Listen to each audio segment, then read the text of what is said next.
and welcome to another episode of the Lume Plotters. Yes, we are back, and it feels like it's been a very, very long time. For you, the listener, it doesn't, but Ralph traveled, and then we skipped a couple weeks, and luckily we had the backstock to keep you going, but now we're out of backstock, so let's see what happens. No room for error. No. Anywho, so we haven't talked since you came back from safari, right? From Zambia. So tell us how that went. Tell us what you wore. Tell us what you took with you. Tell us how many animals you saw. Oh, man, I saw a lot of new animals that I haven't seen before. Not so sure if that's very interesting for people, but I bought, for example, a 3-banded cursor. A what? A 3-banded cursor. It's a bird. Anyhow, so there's a lot of animals. Of course, I saw. Spent 8 days in the bush, or 8 nights. It was a 2-2-4, so 3 camps altogether. The last camp was, I think, one of the nicest. We just did a count on the last night to see how many animals are around us, because it's unfenced camps, right? And you, of course, have a nice view that was on the river. So we counted, I think we stopped counting at 35 hippos, 19 crocodiles, of which I think the largest was 6 meters, which is quite impressive if you see them close up. 2 lions, 1 leopard, lots of impalas, of course. Big ground hornbills, one of the biggest flying birds that you can see. Lots of ibises and sacred ibises and, of course, baboons and velvet monkeys. What else do you have? And this is all just in like a radius of like 100 meters around our tent, right? So it's just insane of what you have. And then you have these little monkeys in the trees above you. And the toilet and the bathroom, basically, quite spacious, but outside. So if you go potty or brush your teeth or shower, everything is outside. So you have then sometimes visitors, or you have an audience. You have the little monkeys in the trees then looking at you. I mean, they keep a safe distance. They're not just running next to you, but and you have these little monkeys looking at you and then throwing sticks and berries at you and thinking, let's see what happens. It's just very interesting. Anyhow, so it was fantastic. It was we had a great trip. We saw lots of fantastic animals, and we've been in the South Luangwa area of Zambia, the national park there, and it is pretty fascinating. It's so nice with the winter thorn trees. You have sometimes these little forests that look like really like enchanted forests, and you see all of the animals running around there. You have these elephants who actually get on their hind legs to reach the trees. It's the only place on earth where the elephants do that. For whatever reason, they have mastered it. This group of elephants that lives there. Group. There's like hundreds of them, right? Or thousands. But it was fantastic. So, which watches did I take? Because this is not the wildlife podcast. So it's I took my Rolex Explorer 2 in a spur of a moment. I thought I'd take that one. I took the Ranger, of course, because appropriate as well. Appropriate, yeah. And I took the new MIP display, the GWBX 5600, to give that a test in safari environments, right? And we've been there during a time where there's a supermoon. Supermoon is when there is no moon, so it was pitch black. Obviously, there's no light, right? Except the light that you make yourself. There is electricity made by solar cells and batteries, and maybe a generator sometimes if that runs out. But generally, lighting is very, very dim, right? So I did my test with the backlight of the MIP display. And it is a positive light display, right? So during the day, it was fantastic. I realized that the modern font that they have in the MIP display, because you can switch the fonts, right? It's better to read because it's slightly larger than the original one, the segment emulation basically. And so that was better. During the day, even in the brightest of sun, fantastic to read. Everything is hunky-dory. Plus, it is nice when you have a watch that you can wear and you know that all the chemicals that you have to put yourself on for CC fly protection and sunscreen and what have you doesn't affect the G-Shock, right? I think it's unbreakable, so that's quite good. I don't think it would affect the Rolex and the Tudor either. So no, that's true. Steel it wouldn't, but it's DET, for example, is one of these ingredients that actually works for tsetse flies and picaridine. These two, and DET, for example, has the tendency to eat plastics, and melt plastic. So you have the which one? The metal. No, that was the plastic version. The plastic. GWBX 5600. And? So yeah, she's still there. It didn't melt. But the backlight is really, really bad. Yeah. It is really, I think it's, and then I did a test here in the bathroom because that's the darkest place in my house with the door closed. And I do think that the negative display in these with the MIP displays is better to read because it's just washed out. I don't know why. Did you not say you're going to get the silver metal one with the black? I have. You have both, and have you? Yes. You've compared. Yeah. This is so. Oh, you did the comparison in the bathroom. Yeah, that's what I did with the comparison, and as because I didn't have the metal with me, and this is the funny thing is it adequate that you can read the time when it's dark? And it was pitch black. Yes, you could read it, but I really wish it would be stronger. Yeah. Not by much, because on the other hand, if your eyes are of course used to darkness, and you just want to have your eyes adjusted to darkness, you don't want to have a backlight that blinds you, right? And it's super bright, but this is too dark. There's something wrong with how they're actually trying to make the light shine through it. Are they all like it?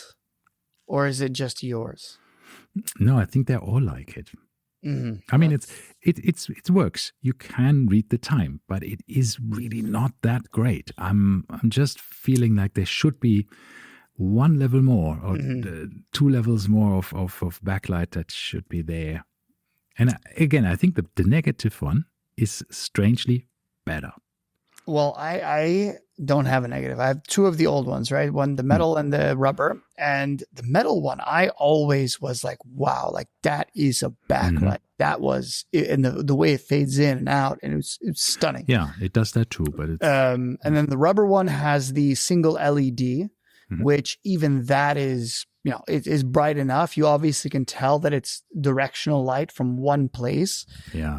Unlike the metal one, which is kind of like just everywhere, but even that is quite bright. But on the flip side, if you hold the rubber one at an angle, it does disappear. You get the ghosting of the numbers. Yeah. Remember where you see all the 8s essentially, which the metal one, because the metal one has the fancier display, the metal one doesn't do this. Yes. So and also has a sapphire. I think the metal ones had sapphire glass. I know only my titanium. Only the MRG and the titanium ones. Yeah. But I must say it works, right? Mm-hmm. It is adequate when it's really dark. Obviously, you can still read it quite well. But I wasn't impressed. Let's say it this way. This is probably the first version. I hope they can make it better for the backlight. But again, it works. If you really need backlight, it's okay, right? But it's just okay. I wouldn't say it's great. It's a bit rubbish. Well, as we say with cars and everything, you don't want the first generation of anything because it's always the crappiest one, and then it gets better over time. This was a big change for G-Shock, and I think over time it will improve. Yeah, but I think generally the display is fantastic. I mean, it's like for 99%. I mean, I'm usually, even at night, you usually have enough light to see the time. But when you need the backlight, and then I must say, the Explorer 2, wow, this Lume really lasts a long time. I mean, if you have this on the whole day, and of course you have a lot of sun, nice 25, 26 degrees, and then in the evening it gets quite cold. It gets down to 10, 12 degrees if you're unlucky. And you're still in the car when the sun sets, and then it gets cold very quickly in Africa. It's quite incredible. The sun disappears and it gets cold very quick. And of course dark very quick, same as here. So you have, well, depending on where in Africa you are, of course, Zambia is more,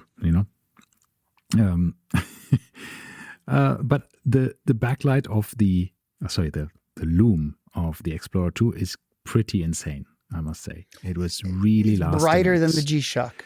I would say it was easier to read than the G-Shock, because it was still bright enough for a very long time, especially compared to the Tudor, which was not as strong. Well, remember, Tudor has the painted.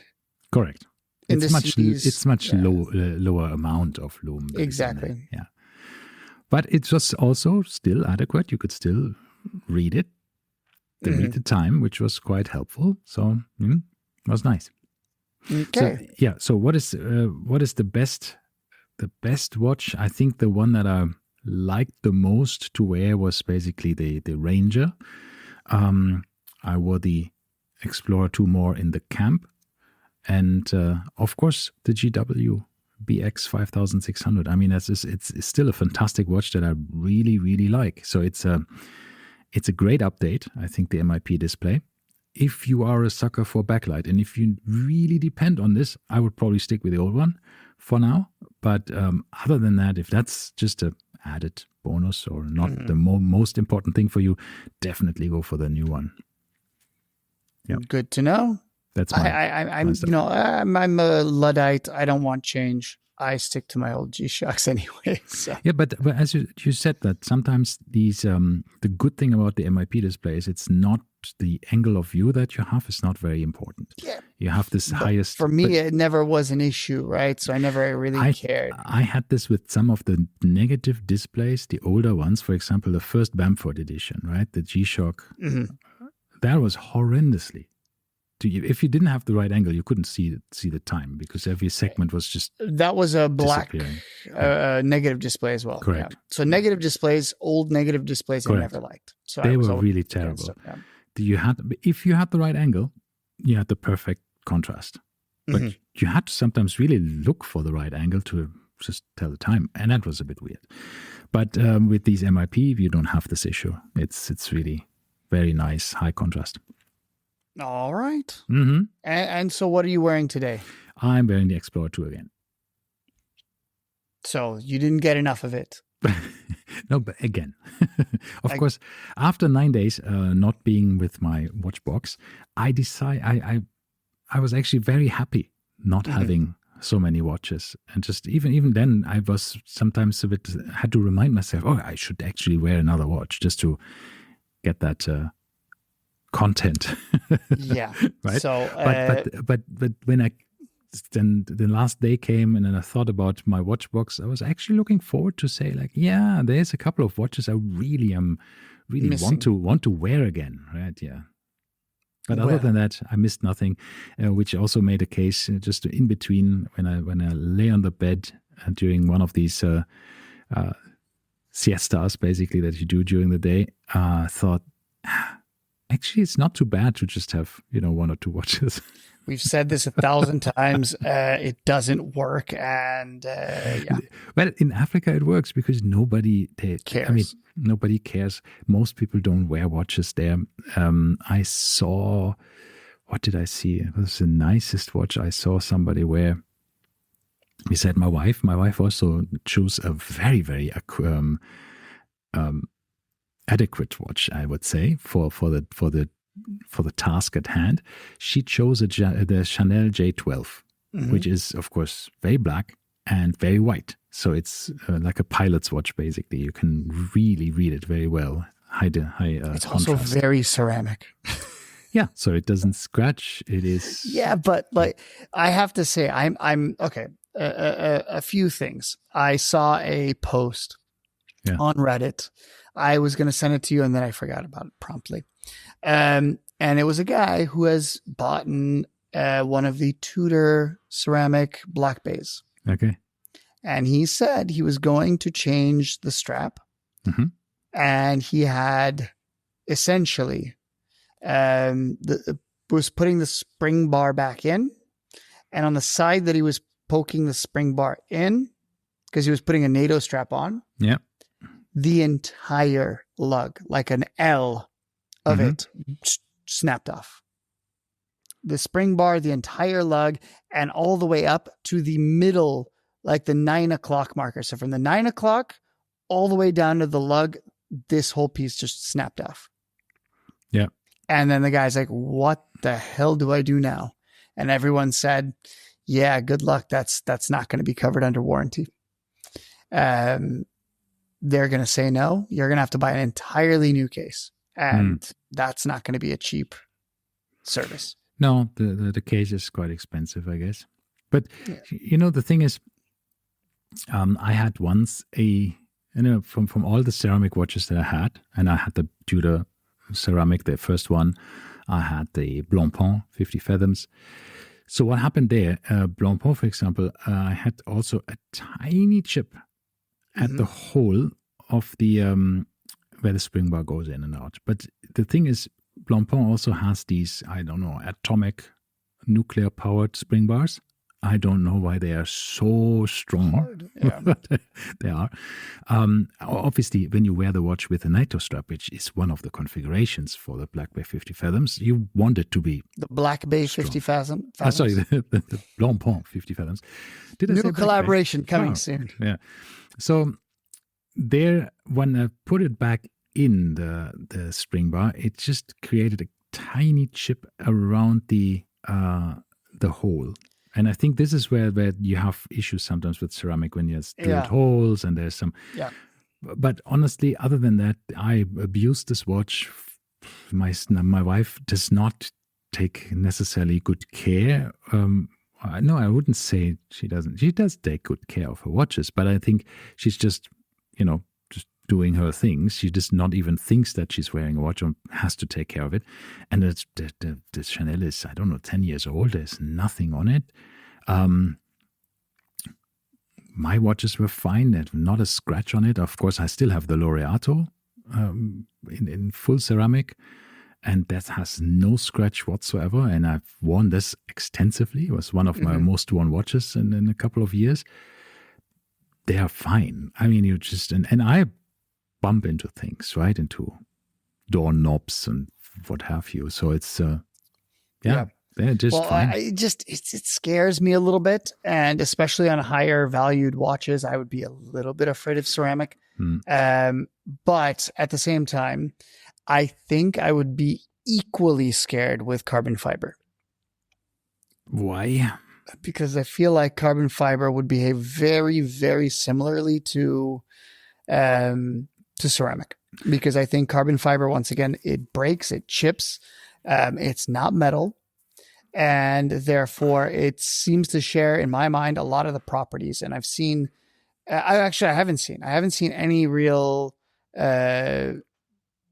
incidents where there's been, people with broken carbon fiber cases. But when I look at, the Tudor Pelagos, FXD, the Alinghi editions, all of these carbon fiber ones that they've made, the PRX, Tissot PRX in carbon fiber, I think you start messing with those spring bars and just as easily you could break off a chunk of the carbon fiber. Do you think so? Everything I've known from carbon fiber is essentially it's extremely strong in some directions, and in other directions it's extremely weak, right? So it is directionally strong, and this becomes an issue. Of course, this is not layered carbon fiber. This is not a bike. This is not a car. It's not a watch. It's not woven. It's forged. Forged, yeah. So I don't know about forged as much, but when I had that Unimatic, when I was playing with the Unimatic, it felt soft, right? It did not seem like it was, you would never confuse it with metal. It felt like plastic. Exactly. It felt like Moonswatch plastic. It does feel to the touch like plastic, but it's just incredibly hard. I mean, I could just see But at the same time, if the moon swatches can break in the same ways, right? I think this is right up there with plastic. No, I don't. Yeah, it's much, much harder than that. But I think it's. I mean, I scratched titanium with carbon fiber, right? Because it was much harder than titanium. So that way is. I did some really bad scratches on my Zenith bracelet with the carbon fiber rubber strap from Zenith. That is actually, I just put it on top and I thought, well, nothing can happen, right? It's just plastic. But it wasn't plastic, it was carbon fiber, and it scratched actually the polished titanium pretty badly. So I was surprised of how strong carbon fiber can be. But anyhow, we have no long-term experience with carbon fiber as a and watch this case. This is an issue, right? This is with ceramic we do. And the submarine that collapsed. Yeah. This one, that was carbon fiber. But everybody said you do not subject carbon fiber to pressures. It's great under torsion or this and that, but it's not good at being. And especially not continuous. When you have these back and forth and back and forth and back and forth. Yeah. Yeah. So fun fact, it gets weaker. Which I didn't know this. For all the cyclists out there, carbon fiber has a shelf life. So if you buy your nice, Colnago Y1RS, whatever, for 50,000 dirhams for the frame, guess what? It expires after a certain while because when you ride it, you're subjecting it to these forces. Correct. And essentially you're bending it back and forth and back and forth. However, you can't tell, but the frame can. And apparently they say after about 15 years. And apparently the same with aluminum for the Brits. Those bicycle frames also, due to the bending forces that you exert on them, they're also about after 15 years garbage. So there you go. Steel frames, titanium frames, forever. Yeah. See, there you go. That's why steel watches are still king. I think so. And titanium as well, right? So in cycling, it's very clear. Anyway, speaking of titanium. So what are you wearing then? Picked up finally. Oh, the FXD. This is, according to my calculations, my fourth Pelagos FXD. In the blue, the Marine Nationale one, right? This time I have it on a gray NATO strap, which I'm very fond of. And it is, for those interested to know, the correct one. The 21. Yeah, it is the MN21, which was only made between November and December of 2021. So it is the correct one. Purchase date of this watch. Yeah. I don't know where it was purchased, but it was purchased the day they were released. Yeah. Which means somebody knew somebody. Like in 2021, you didn't just walk in at Tudor and say, yeah, give me one of those FXDs.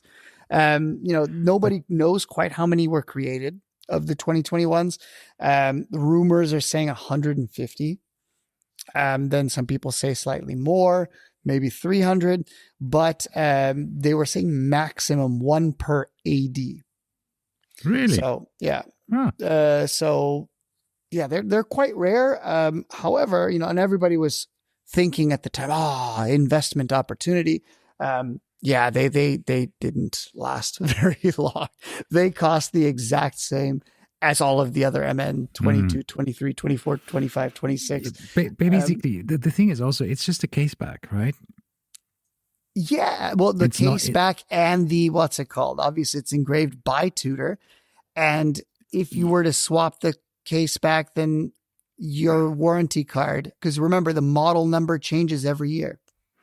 They do. Okay. Yeah. So it's M or whatever the frick 2540 whatever, and then it's /21, 22, 23, 24, okay. And this is on the warranty card, so you know exactly which one. And of course, you also have mine was purchased in 2021, so I know it was.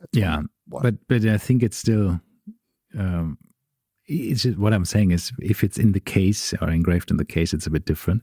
I feel, because it's just, if it's the case back, it's just Yeah, It's like a Kanja dial, right? You just not dial, Kanja case back. You think this. It's still cool. Yeah, it's still cool. For me, obviously, do I care that it's 21? Slightly. I like the fact that it was the original year. I don't know. It's just kind of cool. But if you have the choice, I would go for a 21. Yeah, you know, if it doesn't make it exponentially more expensive. But from a wearing experience, and especially because you wear it on a NATO strap, so you never see the case. You never even see it, right? And that's the funny thing is when I negotiated this watch, when we discussed this watch, I didn't know what year it was, and I didn't really care. When I heard it was a 21, that made me want it a little bit more. But at that point, the price and everything had already been negotiated. So it just made it a little bit sweeter. May I ask what kind of percentage to the current new as price with any Tudor, I always only pay 50% retail. And on this, the retail on it is 18 wait a second. Something. Pelagos. Let me go to Pelagos. Pelagos? Sorry, Ralph. Yeah. When I bought your Pelagos 39, it was at 16 and some change was the retail, but right around 17K, and I paid half of that. When I bought my, I overpaid slightly with the. I paid 9K for my Black Bay 54, which was a little bit over half. I think you made a very good deal with my F39 because I didn't see it for that amount of money. I recently had a small day of weakness where I thought I should buy another one. Yeah, and because it is a wonderful watch. It's just fantastic. I did do good on the price. However, remember we did see one go up for sale, missing the bracelet. Yeah, on the auction, and that one sold for the same price as what I paid. Right, and that means the seller would have taken less. Yeah, and that was around the same time. So the Pelagos FXD is currently retailing at 18,000 dirhams. Yeah, so I paid exactly half price. Wow, which is my goal. Good on you. When it first debuted, it was 15. Yeah, they have 15.8 or something. Talking about price increases, I recently checked because there was a new Blancpain releases, right? This Villeret in 38 millimeters, which looks amazing for 39,000 dirhams. They come out, wonderful watches. But I checked then, of course, as I every now and then do, check for my watch. You know, the Blancpain Demi Sabonnet, the Villeret. Yeah. And this is now 133,000 or 137,000. I couldn't believe it. That's ridiculous. Yeah. 133,400. It's still in the catalog, and it's just. What's my Zenith called? Chronomaster. I'm curious if Zenith had any price increases. Yeah, I was just very surprised by that. You had a revival or no Chronomaster? Revival Shadow, and it is no price increase, still same. I was told, by the way, that Omega had another price increase. Yeah, which is ridiculous. The fact that they're still doing this, but I was offered, as if it was some rarity, No Time to Die Seamaster at the AD. Okay. And the lady, we will give you discount now, 15%. And I said, okay, what's retail on the No Time to Die? You want to guess how much the retail is? Not this one, the No Time to Die, the titanium one. Okay. What do you guess is retail on a No Time to Die Seamaster? I really have no idea. What do you remember? What in your heart? What do you think it's worth? Not worth? What do you think the retail price is? So I would say No Time to Die is a Seamaster 300, right? Yes. Okay. So, but without a date, right? And it's the only difference is titanium, right? So that okay. But a normal No Time to Die. a normal Seamaster. What do you think? Just spit out a price. The normal Seamaster, I think, is 24,000 or something. Okay. Right? All right. So how much extra would you pay for this titanium version? Did it come with a mesh bracelet? It did. It did. So yeah, I would probably say, man, 2,000, 3,000 more. Okay. So we're at what, 28? Okay, let's look it up. Okay. You drive, and I don't want to tell you incorrectly. So you tell me how much. There it is, right there, down.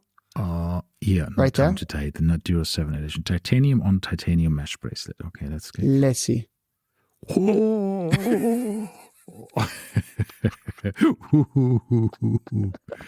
Okay, it's titanium. I should have taken that into consideration, but I would have not said more than 30, 32 or something. Yeah, but, 46,450 dirhams.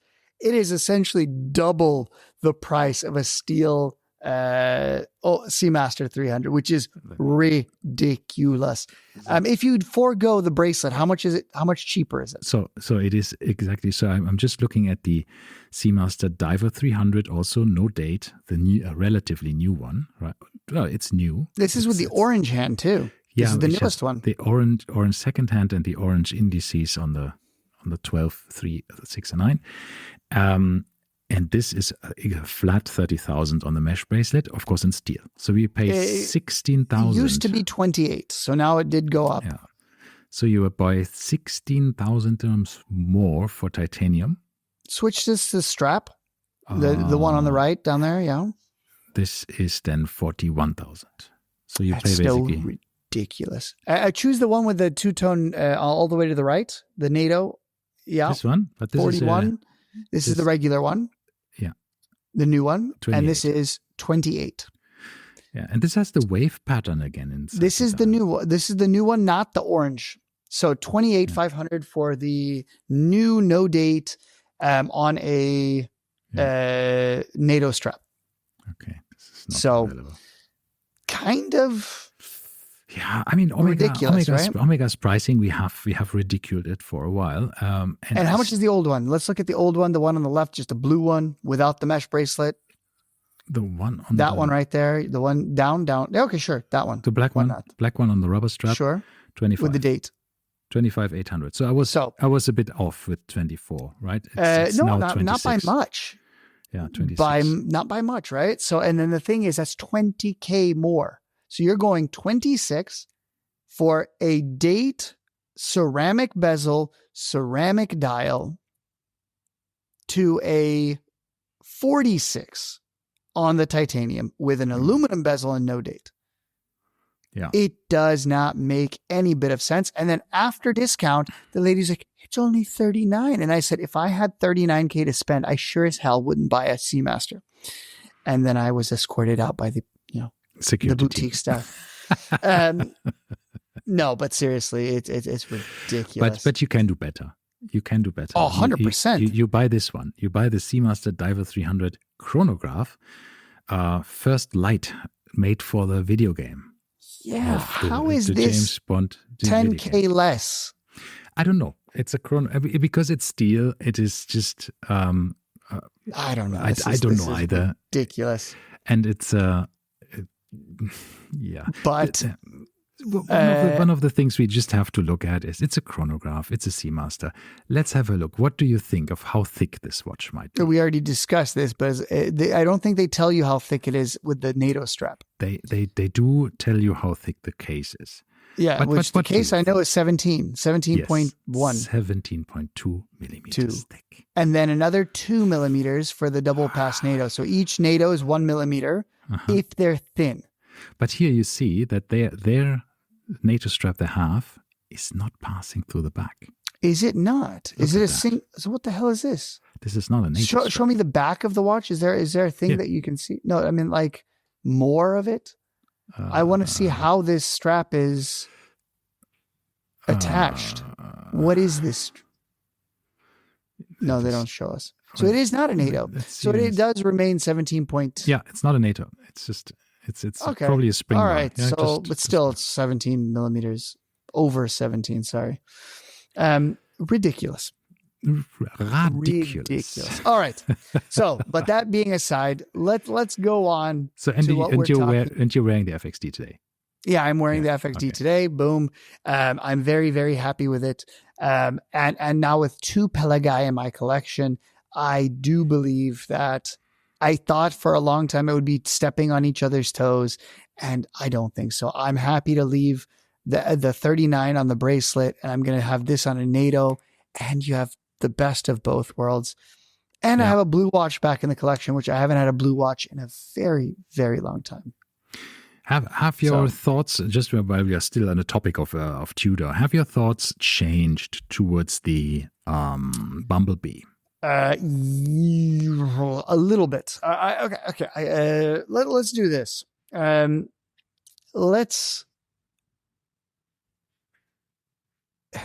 was going to say, let's forego what we were going to talk about originally and just randomly chit chat because we're 35 minutes in.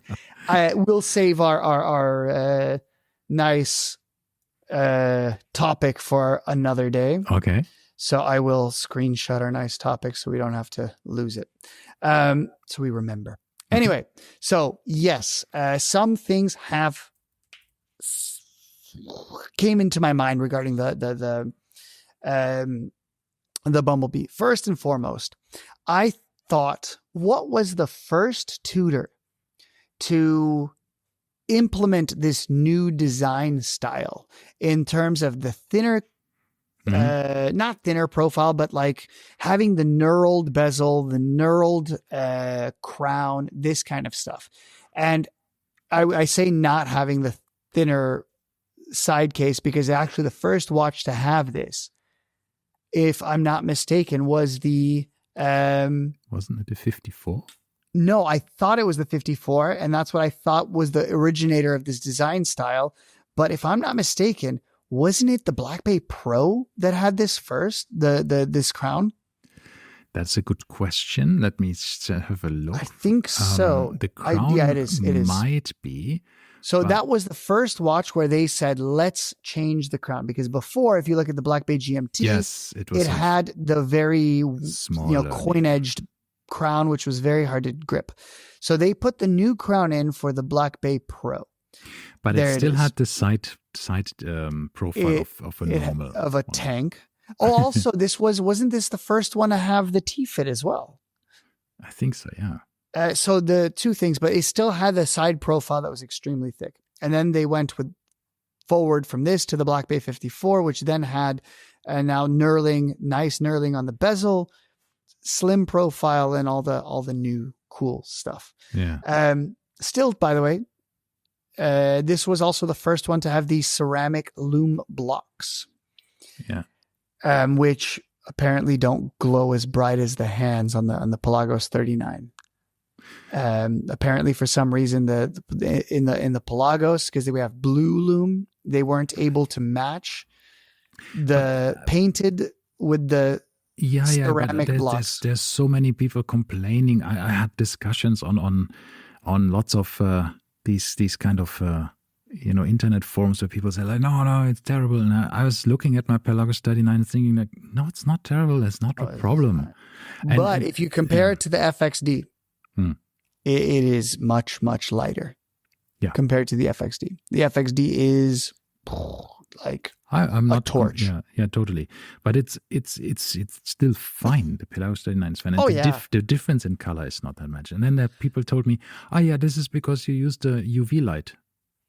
No, when you use the UV light, it's perfect. It's the opposite. Is when you use natural light that it doesn't glow as brightly. Weird. Yeah, it's super weird. I don't know why. But anyway, back to my story. Yeah. Do I feel different about it? I've looked. I feel I don't care, right? It has a date window. It's not for me. I know it's not for me. I'm never going to buy one. I'm never going to like it. However, I do miss, and I might be in the minority for this, I miss the rivet bracelet. I think the Black Bay, the Black Bay is rivet bracelets. That's what it should be. And that kind of is strange to me.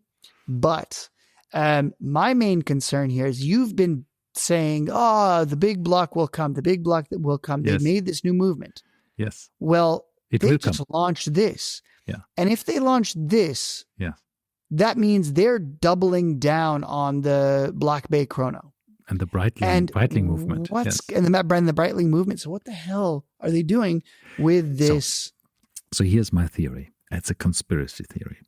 Oh, I love these. Yeah. So they have, in the heyday of Tudor, when they went from strength to strength and sold hype watch after hype watch, they have made a commitment to Breitling and said, we are purchasing 5 gazillion of these movements from you, right?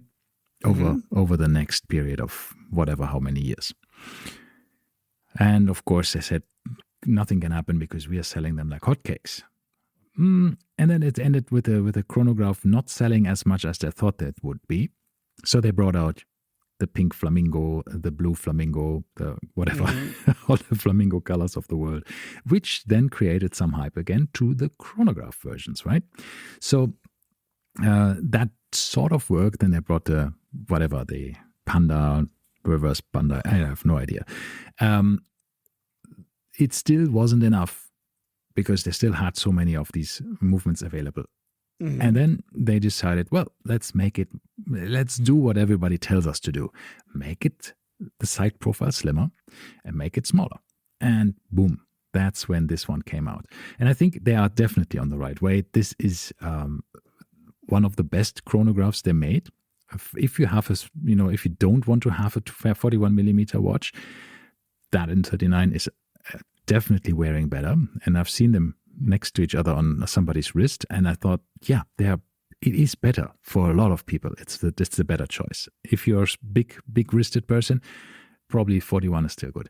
However, another theory could be that it's not just a commitment to Breitling, but also their own movement just taking more time. Maybe, because we know creating a chronograph is one of the most hardest, complicated. An automatic chronograph as well. Yeah. So maybe they, even though they had this ready as a prototype for only watch in 2023, and it's now 2026, they're still fiddling around and just trying to iron out all of their little issues. Because we know from the Tudor GMT, the Black Bay GMT, when that came out, I had it in the first version, the first 100, 200 watches, I had one of these. And we had the date window issue, not window, the date disc window, that it would just, halfway move. Yeah, either halfway move or skip a day, just go 2 days in advance. And it was an issue, and they figured out what it was, and then had to do this and repair all the watches, which cost a nice chunk of money, right? That you didn't expect to spend on servicing these watches under warranty. So maybe it's that. Maybe their movement wasn't just yet ready for mass production.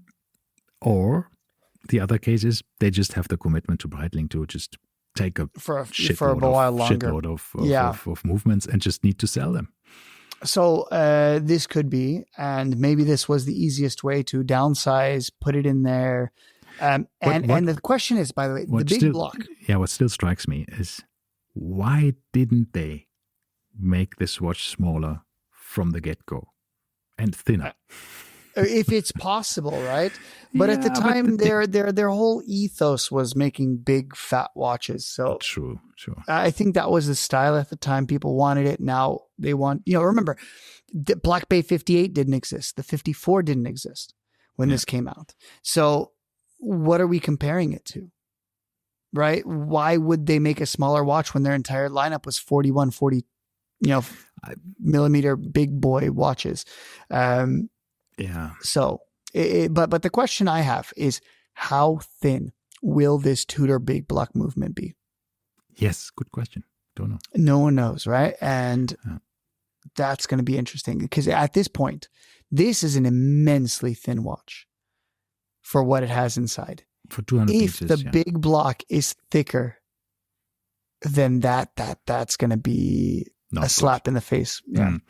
So the first Black Bay chronograph that was called the Heritage chronograph, right, with a steel bezel. That's the one I had because, of course, I was at the time in my Tudor phase, and every latest Tudor I just needed to have it. I think it was 2015. So it's now when that No, came back in 15, they still had the, what's it called? The Heritage Chrono was not the Black Bay. The Heritage Chrono was the Monte Carlo. No. So in 15, they were still selling the Monte Carlos in the black and the blue. They still had them. No, what was mine See, called? that's the Heritage Chrono. Yeah. But what was mine? The other one was the Black Bay. I think it was the Black Bay Chronograph is what all it was called. Yeah. There was no heritage in the name. There it was. It is called the Tudor Heritage Black Bay. Ah. Yeah, it is a weird name. And this was it. And I remember this one. Yeah, and this I had, and this was even thicker. I don't look at this here. That's not true. Where's the release date? When did this come out? I don't know. Let me check. Copy the model number because you had the model number there. Here. Wait. That can't be. Let me check. So what did we have here? We had the Tudor, blah, blah, blah, blah, blah. They're going here to the entire history. We're just scrolling through the history of the Black Bays. Where did they talk about the chronograph? Command F. Command F. Yeah. Chronograph. There you go. Racing chronograph, yeah. No. Okay. It's not there. No, it's not there. Sometimes the search results are rubbish.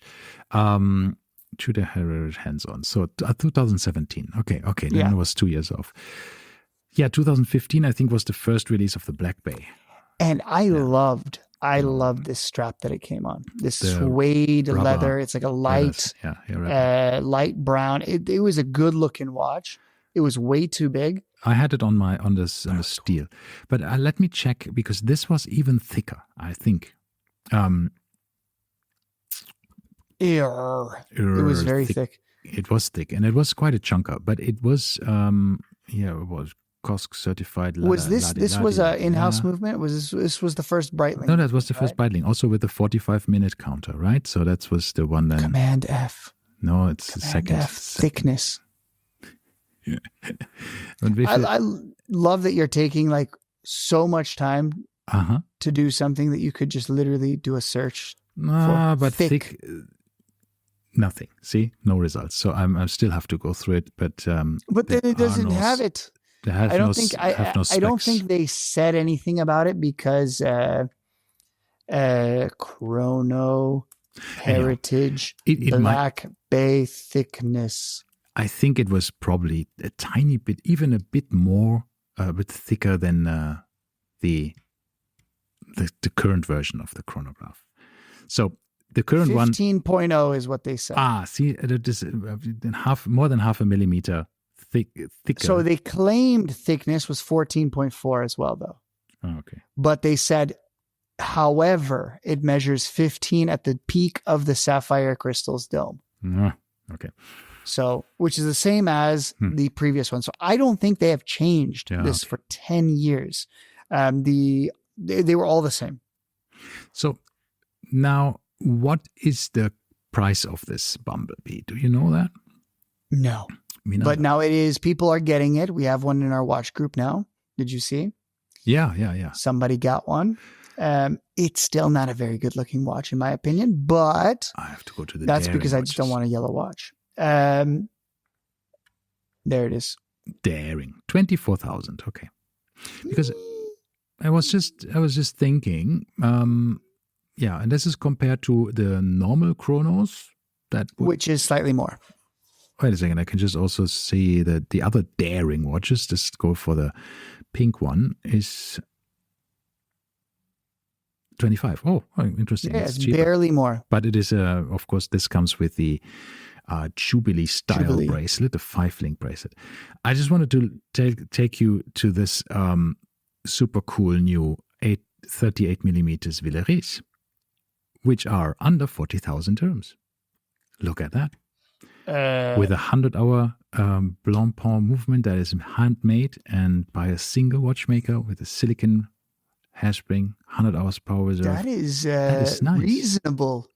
It's nice. I wouldn't have pegged. So let me get this straight. You could have a 38 millimeter. Where am I going with this, Ralph? You got a 38 millimeter Villeray, or you could pay an additional 8,000 dirhams and have an Omega. And this one has a solid gold rotor, hand decorated and assembled by a single watchmaker, a proper hot horology watch. And both within the same family. Yeah, it makes no sense.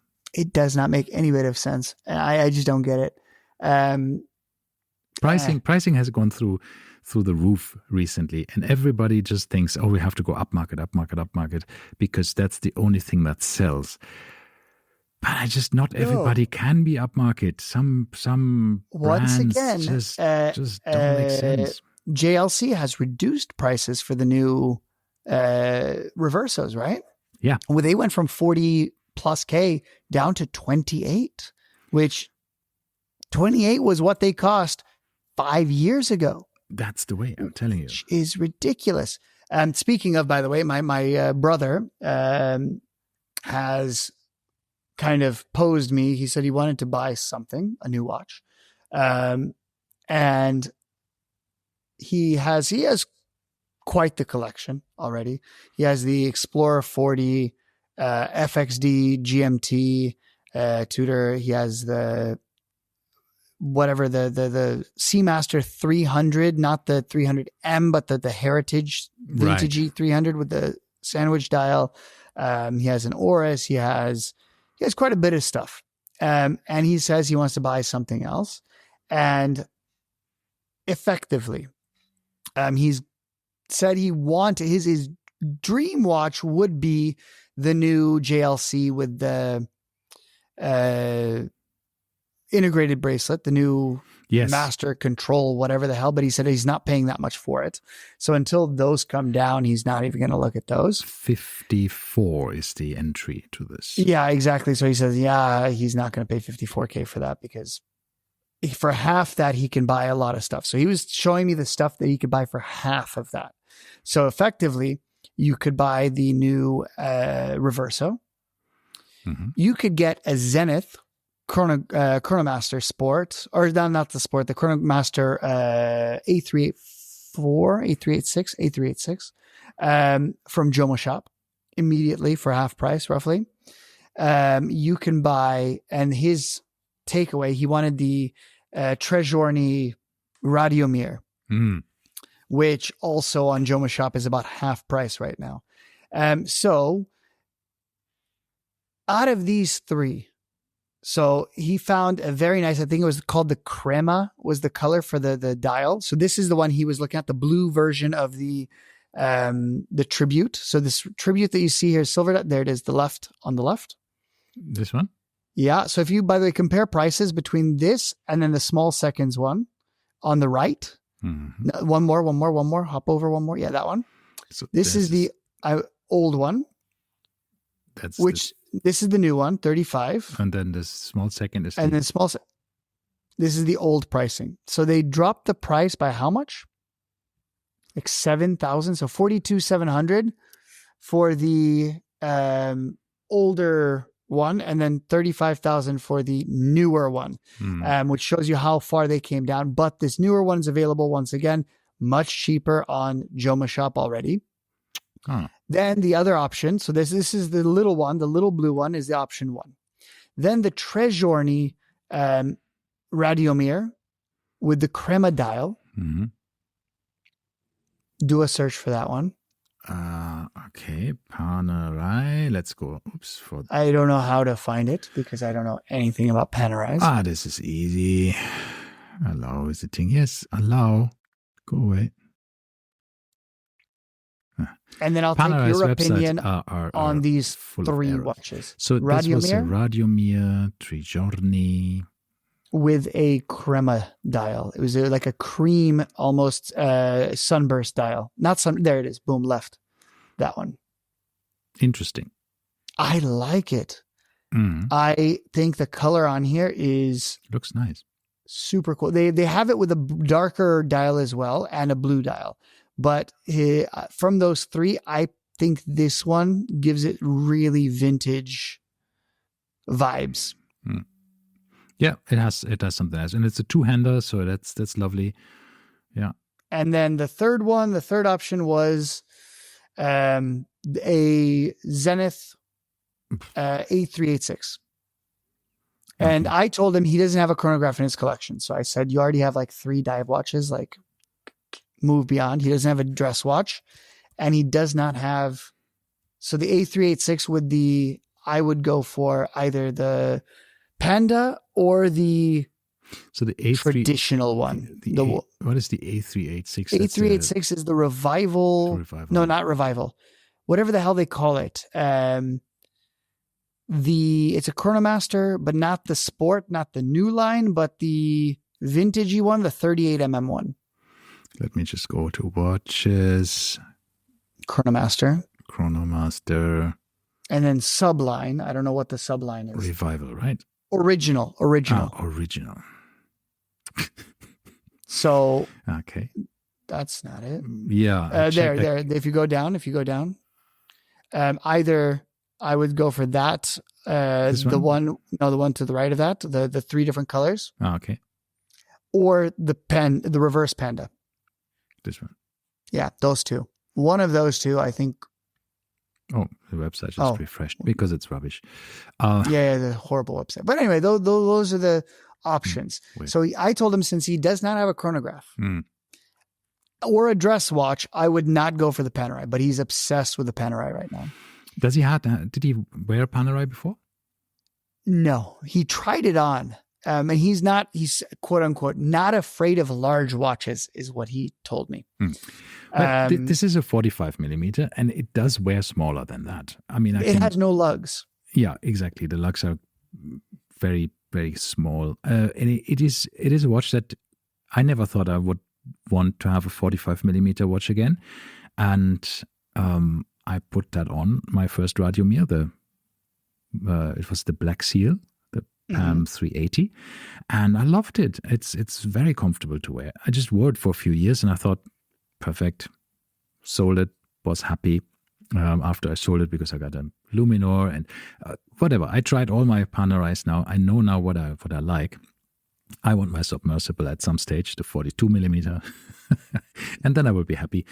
But they are very, very comfortable to wear. And then usually, if you are a fan, then it might not be the last Panerai, Because so this becomes a rabbit hole. Yeah, because the thing is, everybody says, they all look the same. And no, it's they do, but yes, I see both ways. Coming from someone with 2 Pelagoses, Pelagai, I know anything can be a rabbit hole. Correct. Now, the other thing he said was that could come into play would be a Speedmaster and potentially the first Omega in space. So you have now a Reverso, you have a Panerai, a Radiomir, you have a Zenith, an Omega. No Omega. No Omega. Okay, you have the Zenith. Oh no, Omega Speedmaster. Yeah. And the Speedmaster. That's a lot of different watches. It is. And the thing is, so I said straight off the bat, like, ditch the Panerai. I would go for, if I didn't have a chronograph, I would go for a chronograph. Because he says he doesn't wear dress watches too often. And so he wants to wear this watch, buy this watch new, or does he not care? He does not do used. Generally, he does mostly Joma Shop. He's bought almost everything from Joma Shop, and he's had very good experience. He's based in the US? He's in the US, yeah. Then it's much, of course. So for him, especially with the new import laws, he does not want to deal with chrono. I see. So you can get that watch, the Trejourny. The Trejourny. It's a PAM 1350. Hold on, let me. I'm going to do the Joma Shop comparison right here while we're there. So give me the number for it. PAM 01350. Okay. That is how much for you? So the cheapest here is 18,000, but I have to click on new and unworn as a filter. Let me check. So if I check new unworn, then the cheapest is 23, basically. 23 for you, and then for me, I can't Radiomir. And which is look, in the boutique price is 27.4 thousand dirhams, and the price here would be 22,700 for a new unworn from Switzerland. Again, you have to import it. You have to, depending where you are. So it probably makes no sense. Just buy it in the boutique. Let me see. I can't find it might have come off of, what's it called? Off of Joma Shop, but yeah, but sometimes I don't know how much he's saying it was for, but it was around $5,000, I think, which is how much? Let me just search for that. No results. Maybe it didn't come up. Panerai. Sometimes it's a bit different. 21,300 he found it for. Well, that's a good price. On Joma Shop, brand new. So it is cheaper than Chrono. Anywho, so wow. What would you also say if you don't have a chronograph, you need a chronograph in the collection? No, you only need a chronograph. You don't only need a chronograph if you want a chronograph. That's true too. Yeah. But you don't need anything at that point. No, sure. But if a chronograph is not for you, I mean, if he says like, yeah, actually, I really would like to have a chronograph, then sure. Then just go to check out the Speedmasters, the usual suspects, right? The Zenith. Yeah, but at the same time, when the Speedmasters are costing more than Zeniths these days, would you buy a Speedmaster or would you just go for a Zenith? I would go for a Zenith 100%. See, the one Speedmaster that really tickled my fancy was the white dial. No, I thought it would be. I tried it on and it wasn't. He's looking at the FOIS, the blue dial FOIS. It was this new one, this one. But of course, this is the reverse Panda. Yeah, and that was also obviously also the most expensive one. And the boutique told me at the time, no discounts. And this reverse Panda costs more than the Zenith reverse Panda at retail. Yeah, which that's ridiculous. It is. But I like that.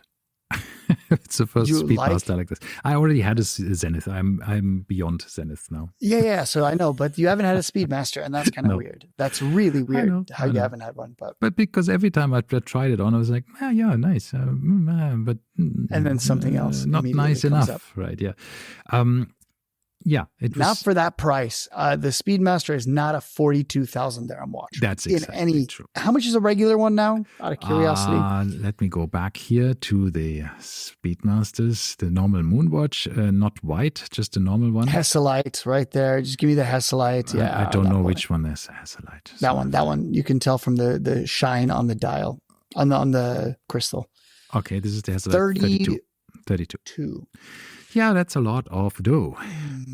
Because as you and me have established for a while that we knew, our watch group had this group order for the Speedmaster just a year, I think, or half a year before the new one came out.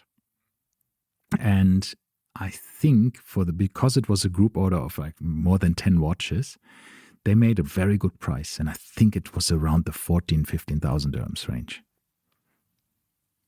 Discounted Speedmaster because it's a mass order for watch group, and not customized in any shape and form. It was just a group order, and that is what stuck in my head as the price for that watch. A watch under 20k, right? Substantially under 20k. And now seeing this watch 32, it's just very expensive. I mean, of course, there's inflation, all of the stuff, but not that much. But yeah, man, that is a lot of money. And it's, I mean, look, I paid triple that for Daytona, right? Yeah, you did. And I paid a third of this for my Speedmaster. Yes. Yeah. I don't know. But I agree. My brother is in a very strange predicament because there's so many options there.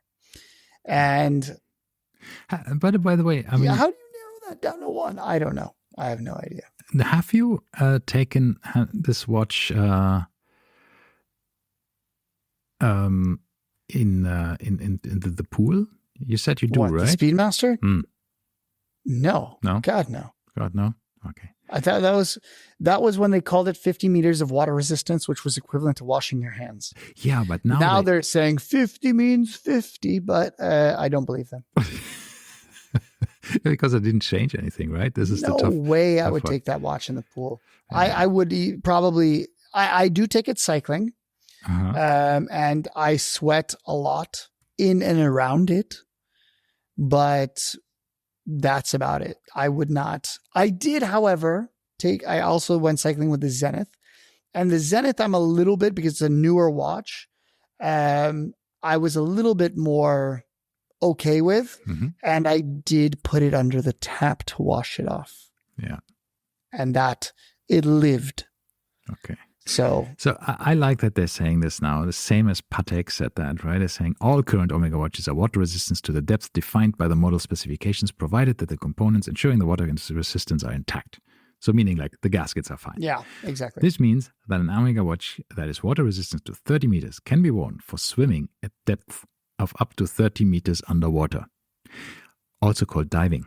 Swimming underwater is called diving, Omega. Swimming just in underwater case. at 30 meters depth. You need to know. Yeah, no, I'm not taking my Speedy in the water. I don't care what they say. And the fact is, this is very strange because mine obviously came out well before all of this nonsense was written. And if you look at it, this doesn't say all of the current production watches, all of the watches we currently offer. Nah, it's a blanket statement. Every watch we've ever made, if it said 50 meters, go on, jump in, go swimming. No, they don't say that. They said all current Omega watches. Does it say current? I can't read because it's too small, tiny. Okay.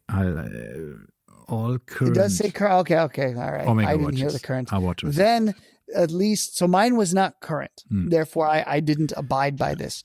No, and you're absolutely right. And this is what I think is one of these scandals we have to, which is terrible because we have now three things. We have like Omega, Rolex, Tudor, blah, blah, blah, and Patek and others saying, when we say 30 meters, we mean 30 meters. Yeah. And then you have all the other watch brands who still don't do that. We're saying like when we mean 30 meters, we mean 3 drops of rain, right? Or hand washing, splashing water on it. And then you have vintage watches where everything is in any case completely different. So it sucks. We still have this situation where some say what they mean. Some say the old style of, 50 meters is just in the pool, but don't dive. 100 meters is what you really need. And then you have the new one that says, no, everything 30 meters means 30 meters. So I find this frustrating that they cannot come to one conclusion, but I like that the big ones are moving ahead and saying, we mean this water resistance rubbish has to end. We have to give the customer something that they understand, which is, I don't even know how this came up. If you started to say, oh, the watch is water resistant to 50 meters, which means you can wash your hands. What the fuck? Why would you say that? How did this happen? That people said, well, actually, this means only this. It does not make any sense. Exactly. And if you have divers on the watch, right? The name divers watch. In any case, it has to be exactly that. Actually, even more than that. If you say divers watch 200 meters, it has to be water resistance to what? 225 meters, right? There's even a safety margin built in. So it will be tested to a higher standard than 200 meters. So for divers watches, it was always the case that this is real. If it said 200, it meant 200. I don't know why this was changed for everything else and how this even happened. Which is also one of the things I wanted to mention. When people discuss this, it's a bit unrelated. It's like, but you can buy homage watches like whatever, Adi's Dive and all of these AliExpress watches, right? These Paganis and all of this stuff. And you get the same as a Tudor and it's same as whatever, the dive watches and all of this stuff. And for much less money. Would you trust that they are really water resistant to the same level? Would I care at the prices that they're charging? Probably not. Like, oh, sorry, my $100 watch got broken. No, I wouldn't really care. But yeah, the fact is, remember, back in the day, watches used to say waterproof, which nothing is truly waterproof, right? Yeah. So now we have to say water resistant. Yeah. So somebody at some point got sued. And then wasn't able to put waterproof. Yeah. So coming back to your brother, so what is he going to do? Does he do some soul searching, or does it just the good thing of the situation your brother is in, having these different... He's got options. Exactly. You can just see when a nice deal comes up and jump at the opportunity, right? This is like my philosophy is very often just don't have necessarily something special in mind. Of course, there's still my submersible. That's all I ever do. Blue I know exactly what I want, and I only want that thing. But keep your mind open, and eventually, if you see something good, you can just jump on it and say, like, yeah, that's great. Yeah. If it's a good deal, then you probably can get out of it without losing too much money, right? If you're lucky. But yeah. By the way, did I tell you how much I had to pay for my rubber strap for my Chopard Alpine Eagle chronograph? No. Yeah, so I tried it on in the boutique before I bought mine in the Mall of the Emirates in the black version with a rubber strap. I really liked it with a rubber strap as well. Of course, I bought the one, the pre-owned one, unworn. And of course, I feel bad if you have a really nice salesperson in a boutique that you don't buy when they actually helped you so much trying the watch on and all of this stuff. So I thought, in any case, I wanted to have the rubber strap for it. So let me order it, of course, from there. So at least I make some kind of revenue for them. Mm-hmm. So I ordered it there and said, look, you need, of course, a pin buckle for it because you don't have one. Because you have a bracelet. I said, yes, sure. I had to decide on the right size, right? I went with regular, which should work. And then came the price. And I was quite surprised. I got 5% discount. Yes. It was 5,300 dirhams. Jesus Christ. Yeah. But it is, of course, with a buckle. Pin buckle, and it has this titanium inlays. So this is one of these like the Rolex Oyster Flexes. So it's a very good rubber strap, and I had to make a down payment of I think 20% or something. I paid 1,000 dirhams or so down payment, and now I have to wait until that's a bit much. It's a bit much, yeah. I could buy the titanium bracelet from Zenith. And still have 1,000 dirhams left. Really? In the boutique? Yeah, they sell it for that it was much? It was 4K. You were there. Yeah, true. That sucks. Yeah, that sucks. And I get just a titanium piece inside a rubber strap. Yeah, you get one tiny inlay of titanium, and I get the whole freaking ladder bracelet. Which, by the way, I've been contemplating. I'm like, it's not bad. Like a 4K for a bracelet is a really good deal, and it's available. And I'm like, maybe I should go in, push for a discount. If they give me a discount, I'll take it. Who knows? Let's see. Or you go with somebody who has a, one of these these you by Ema and this other one. Yeah. So you can get some extra 6% cashback or so. So, anywho. I sent you the questions. Okay, good. Yeah, our with the topic we are doing involves some questions, which we're not going to spoil it for you. Cool. We'll do it another day, or maybe you'll hear that one before this one. Who knows? Such is the mystery of the Lume plotters. We randomize everything. Meanwhile, I do want to point out you sent me a link to a Rubber Bee or Zealand or whoever it was. Rubber strap for a Pelagos FXD. And essentially the whole point of the FXD is solid spring bars and, redundancy. You put it on a freaking NATO, and then if it fails, the only thing that can fail now is the NATO itself, I guess. Mm-hmm. So it's like zero failure. So It wasn't Rubber Bee. I think it was Zealand. No, it was Rubber Bee, I'm sure. One of these, whoever, decided, nah, let's design a strap for the FXD where you could clip it on to either one of the lug bars. And then, there you go. Instead of having 0 points of failure, let's introduce 2 points of failure. And such as this Rubber Bee. There you go. It's the stupidest thing I have ever seen. Why? Why would anyone want to do this? Like the whole point of the watch, it defeats everything about it. But I think this is a good thing. I would wear that if I had this watch. Of course you would. It's a nice rubber strap because it looks good. See? It doesn't look bad. Yeah, it just looks like any other Pelagos, which also comes on with a rubber strap. So I don't. If you don't want this, if you don't want to have straps, if you want to have straps, just buy a regular Pelagos. I know, but it gives you the option, if you have the FXD, to actually use it with a rubber strap.